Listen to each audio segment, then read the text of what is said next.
बिस्मिल्लाहिर्रहमानिर्रहीम। अस्सलाम वालेकुम डियर स्टूडेंट्स, कैसे हैं आप? उम्मीद करता हूँ हैरोआफियत से होंगे। स्टूडेंट्स, प्रीवियस लेक्चर में हमने class 10th chapter number 18 physics के मोस्ट इंपॉर्टेंट शॉर्ट्स कवर किए। आपको बताता हूँ चलूँ कि इसमें टोटल 26 इंपॉर्टेंट शॉर्ट्स हैं, जिसमें से हमने 16 कवर कर लिए हैं। नेक्स्ट हम बात करेंगे 10 शॉर्ट्स की इस वीडियो में। क्वेश्चन नंबर 17 की बात करते हैं। Write down the names of isotopes of hydrogen. बच्चे, हमने आइसोटोप्स वाला टॉपिक पढ़ा था, उसमें हमने आइसोटोप्स ऑफ हाइड्रोजन की भी बात की थी। इस क्वेश्चन में सिर्फ इतना पूछा जाता है कि आइसोटोप्स ऑफ हाइड्रोजन के नेम कौन कौन से हैं। इसका आंसर बुक पेज नंबर 176 में लिखेंगे। 3 isotopes of hydrogen, protium, deuterium and tritium. ये 3 आइसोटोप्स होते हैं हाइड्रोजन के। नेक्स्ट क्वेश्चन नंबर 18 है। Write down the causes of background radiations. जो बैकग्राउंड रेडिएशंस होती हैं उनके कौन कौन से कॉजेज हैं। इसका आंसर बच्चों आपने इस तरह से लिखना है। Main causes of background radiations. Causes का मतलब होता है कि बैकग्राउंड रेडिएशंस किन चीज़ों की वजह से बैकग्राउंड रेडिएशंस होती हैं। तो कॉस्मिक रेज की वजह से होती हैं। Nature radioactive elements in earth, ज़मीन में जो से नेचर रेडियो एक्टिव एलिमेंट्स हैं उनकी वजह से होती हैं। रेडॉन गैस की वजह से होती है। या फिर man made sources like X rays and nuclear plants, जो इंसान ने बनाए होते हैं सोर्सेज जिनमें एक्सरेज और न्यूक्लियर प्लांट शामिल हैं, इनकी वजह से बैकग्राउंड रेडिएशंस होती हैं। नेक्स्ट बच्चों, अगर बात करें what is radio active, what is mean by half life of radio active elements. इस क्वेश्चन में ये पूछता है कि जो रेडियो एक्टिव एलिमेंट्स हैं उनकी हाफ लाइफ से क्या मुराद है। Book page number 180। The time during which half of the unstable radio active nuclei disintegrate is called half life of the sample of radio active element. इसका मतलब ये है कि जो अनस्टेबल रेडियो एक्टिव न्यूक्लियाई होते हैं वो इस टाइम के बाद क्या हो जाते हैं, डिसइंटीग्रेट। ऐसा टाइम जिसके बाद अनस्टेबल रेडियो एक्टिव न्यूक्लियाई तकसीम हो जाए, उस टाइम की ड्यूरेशन को हम हाफ लाइफ का नाम देते हैं। मिसाल से समझें, radium 226 has a half life of 16-20 years. Radium 226 आपके पास एक अनस्टेबल न्यूक्लियाई होता है, रेडियो एक्टिव न्यूक्लियाई, उसकी जो हाफ लाइफ हो वो 1620 साल है। इसका मतलब अगली हाफ लाइफ के बाद ये वक्फा कितना हो जाएगा, 1620 नहीं रहेगा, ये डबल हो जाएगा। 1620 से क्या हो जाएगा 3240, अगेन फिर 1620 ऐड होगा, 4860 हो जाएगा। ठीक है, ये नीचे उसने बताया भी हुआ है, 1620, 3240, 4860। तो इसको हाफ लाइफ का नाम देते हैं। ठीक है, नेक्स्ट क्वेश्चन की बात करें। Question number 20। What is radio active traces. Write down its application in industry and agriculture. Radio active traces की डेफिनेशन इसमें लिखनी है। इसकी जो एप्लीकेशन है यहाँ जहाँ जहाँ ये अप्लाई होती है इंडस्ट्री में या एग्रीकल्चर में, उसके बारे में बताएं। ठीक है बच्चों, पेज नंबर 183। यहाँ से हमने डेफिनेशन स्टार्ट करनी है। Radio active tracers are chemical compounds containing some quantity of radio isotopes. They can be used to explore the metabolism of chemical reactions inside the human body, animals or plants. यहाँ तक आपने इसकी definition लिखनी है। उसके बाद इसकी application बताई हुई है। सबसे पहले यहाँ से करना है इंडस्ट्री में। In industry tracers can be use to locate the wear and tear of the moving parts of the machinery. ये आपने इंडस्ट्री के लिए करना है। एग्रीकल्चर के लिए नेक्स्ट यहाँ से, in agriculture radio phosphorus 32 is used as a tracer to find out how well the plants are absorbing the phosphate fertilizers which are crucial to their growth. यहाँ तक आपने इंडस्ट्री के लिए करना है, एग्रीकल्चर के लिए करना है। ठीक है, तो ये एप्लीकेशंस और इसकी डेफिनेशन इस क्वेश्चन में पूछी गई है, तो ये आपने सारा करना है। नेक्स्ट क्वेश्चन है question number 21। A nitrogen nuclide and atomic number 7 mass number 16 decays to become an oxygen nuclide by emitting an electron. shows this process with an equation. इसमें ये होता है, ये जो नाइट्रोजन न्यूक्लाइड है ना, वो डिके होता है ऑक्सीजन बनने के लिए। ठीक है, और अपने अंदर से एक इलेक्ट्रॉन इमिट करता है।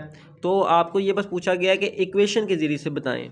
ये तो एक्सप्लेनेशन उसने दे दी है ना, अब इसकी इक्वेशन भी बतानी है।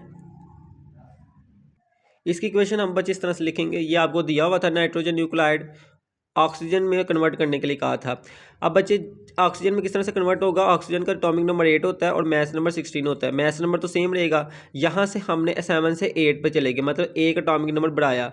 अगर बढ़ाएंगे तो आगे इलेक्ट्रॉन इमिट होगा, एक इलेक्ट्रॉन इमिट होगा, यानी कि एटॉमिक नंबर -1 है और आपके पास मास नंबर सेम रहेगा।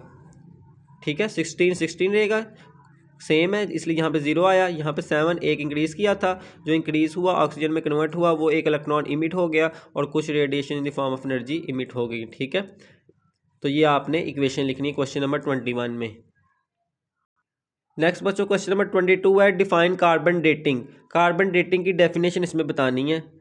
इसकी डेफिनेशन बच्चों ये बुक पेज नंबर 189 है, ये बुक की समरी में, तो वहाँ पर मैं ज़्यादा प्रेफर करूँगा आप वहाँ से करें, वहाँ पर बेहतर लिखी हुई है। The age of a dead human animal और tree can be estimated by comparing the activity of carbon 14 in the life and dead tree. The technique is called carbon dating. यहाँ तक आपने इसका आंसर लिखना है, तो ये बहुत इंपॉर्टेंट है, पेपर में आता होता है, ध्यान से करिएगा। नेक्स्ट क्वेश्चन है question number 23, write down characteristics of beta particles. Beta particles की कैरेक्टरिस्टिक्स इसमें बतानी है हमने इस क्वेश्चन में, जैसे कि प्रीवियस हमने पार्टिकल्स की कैरेक्टरिस्टिक्स बताई। जी बच्चों पेज नंबर 178 है, बीटा डिके, उसके नीचे गैमा डिके है और नीचे लिखा है nature and properties of radiations. इसमें आपको बीटा रेडिएशंस की प्रॉपर्टीज़ मिलेंगी। यहाँ से beta radiation is the stream of high energy electrons and unstable nuclei with excess of neutrons में इजेक्ट बीटा रेडिएशंस। यहाँ तक आपने क्वेश्चन नंबर 23 करना है। नेक्स्ट बात करें क्वेश्चन नंबर 24 है राइट डाउन, ये हो गया right general equation and example of beta decay. इस क्वेश्चन में हमने जनरल इक्वेशन भी बतानी है और साथ में क्या बताना है, एग्जाम्पल भी बतानी है। इसके लिए देखें बच्चे आपके पास है जनरल इक्वेशन और साथ में एग्जाम्पल। जनरल इक्वेशन ज़रा समझें, जी एटॉमिक नंबर जी और mass number A. Basically atomic number को जी से रिप्रेजेंट करते हैं और मैस नंबर को ए से रिप्रेजेंट करते हैं। इसको पेरेंट न्यूक्लियाइड कहते हैं। ठीक है, जब ये डॉटर न्यूक्लियाइड में कन्वर्ट होगा तो आप देख सकते हैं एटॉमिक नंबर एक इंक्रीज़ होगा और मैस नंबर सेम रहेगा। एटॉमिक नंबर हमने खुद से इंक्रीज़ किया डॉटर न्यूक्लियाइड में कन्वर्ट करने के लिए, तो एक इलेक्ट्रॉन इमिट होगा और इलेक्ट्रॉन इमिट होने को हम बीटा पार्टिकल्स कहते हैं। बीटा पार्टिकल्स को इलेक्ट्रॉन भी कहते हैं। ठीक है, तो एक इलेक्ट्रॉन इमिट हो गया और कुछ एनर्जी, तो ये आपने सेम टू सेम इस तरह से करना है इसकी जनरल इक्वेशन। एग्जांपल में आप देख सकते हैं carbon atomic number 6 mass number 14, एक इंक्रीज़ होगा मैस नंबर सेम रहेगा, खुद से इंक्रीज़ किया, एक बीटा पार्टिकल यानी कि इलेक्ट्रॉन इमिट हुआ और कुछ एनर्जी। ठीक है, ये क्वेश्चन नंबर आपका है 24। नेक्स्ट क्वेश्चन नंबर 25 है write two uses of radio isotopes. Radio isotopes के दो यूजेस बताने हैं। इसके यूजेस पेज नंबर 183, इसमें हमने ट्रेसर्स वाला शॉर्ट किया। आप पहला यूज़ ये लिख सकते हो, उसके बाद दूसरा यूज़ आप ये मेडिकल ट्रीटमेंट वाला लिख सकते हैं। ठीक है, ये मेडिकल ट्रीटमेंट वाला इसका यूज़ लिखें।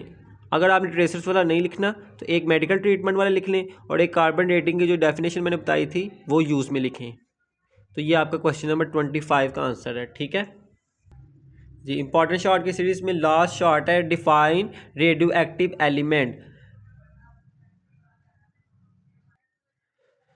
स्टूडेंट्स ये हमने नेचर रेडियो एक्टिव पढ़ा था कि कुछ अनस्टेबल न्यूक्लाई होते हैं जो कि खुद ब खुद जिसमें से एनर्जी जो सी है वो इमिट हो जाती है in the form of radiations, उसको हम नेचर रेडियो एक्टिविटी कहते हैं। अब वो कौन से एलिमेंट्स होते हैं, and the elements which emit such radiations, ऐसे एलिमेंट्स जो कि इन रेडिएशंस को इमिट करें उनको रेडियो एक्टिव एलिमेंट्स कहते हैं। ठीक है, जो एलिमेंट्स इमिट करते हैं उनको रेडियो एक्टिव एलिमेंट्स कहते हैं। सिंपल आपने ये नहीं लिखना एंड द एलिमेंट्स, आपने पूरी डेफिनेशन लिखनी है द स्पॉन्टेनियस से लेकर रेडियो एक्टिव एलिमेंट्स तक, यहाँ तक आपने लिखनी है। ये क्वेश्चन नंबर 26 था। इस तरह से इंपॉर्टेंट शॉर्ट खत्म हो गया आज चैप्टर नंबर 18 के। इसको अच्छी तरह से करें, बहुत इंपॉर्टेंट है पेपर पॉइंट ऑफ व्यू से। नेक्स्ट इंशाल्लाह चैप्टर नंबर 17 स्टार्ट करेंगे। ओके बच्चों, अल्लाह हाफिज़।